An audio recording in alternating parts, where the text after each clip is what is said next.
By 2013, a collection of factors had stalled the Pennsylvania gas rush at the New York state border, including grassroots opposition, a market glut, the threat of local bans, and, above all, the state's refusal to complete permitting guidelines without more information about health impacts. But one group of activists had been building an argument that something more profound and fundamental was at work: a lack of gas. Until then, expectations had been high.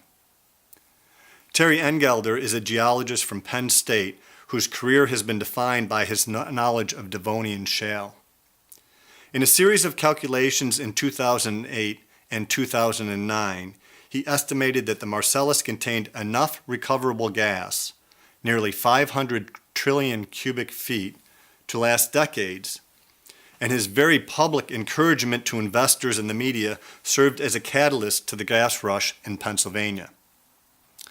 Based on these prospects, an enthusiastic Broome County legislature in New York paid University of Northern Texas scholars for a study that concluded Broome County was, quote, fortunately located in the epicenter of the play, and shale gas development would produce 4,000 wells that would bring $15 billion to the local economy, create 16,000 jobs, generate $792 million in salaries, and $85 million in tax revenue. The study encouraged county officials, before a single well was drilled or land leased, to budget $5 million of expected lease payments on county-owned land near the landfill. 5 years later, the county was yet to collect a dime from its shale gas assets, whatever they may be.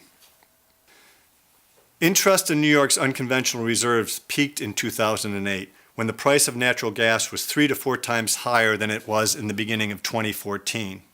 Since then, production of Marcellus wells coming online in Pennsylvania and West Virginia has soared, contributing to a price collapse that is not forecast to change anytime soon.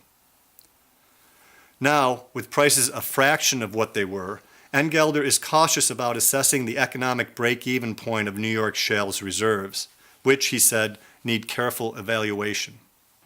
Some argue that the much-hyped future for shale gas as an economic engine for New York was a bust from the start.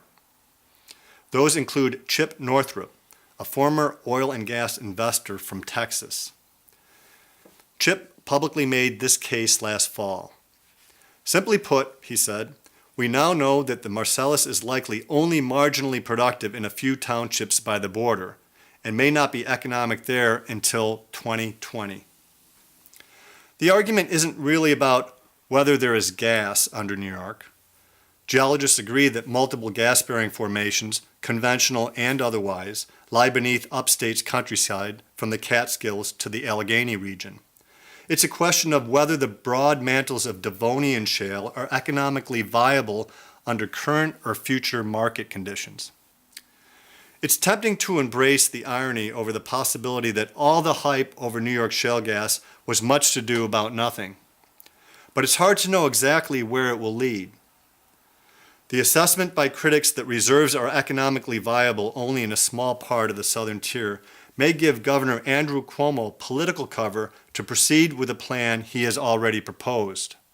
That is, begin issuing permits for wells in areas along the southern tier where local officials feel their communities stand to benefit, and let the results speak for themselves.